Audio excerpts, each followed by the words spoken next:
তোমাদেরকে একটা জিনিস দেখাচ্ছি যেটা মহামূল্যবান আমার কাছে অ্যাটলিস্ট। এই দেখো, গোলাপ ফুল আর হচ্ছে কমলালেবুর খোসা।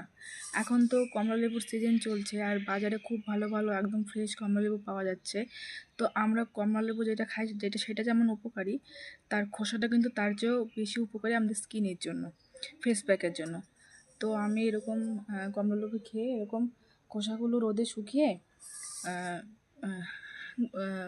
গুঁড়ো করে রাখি, গুঁড়ো করে একটা কাচের বয়ামে স্টোর করে রাখি।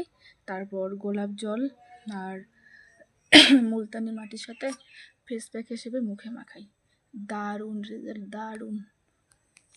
আমি তো ওই বাজার থেকে ওসব জিনিস কিনি না, যত ভেজাল মেশানো। সব কিছু হোমমেড ইউজ করি। দেখো গোলাপের পাপড়িগুলো প্রায় হাফ ড্রাই হয়ে গেছে।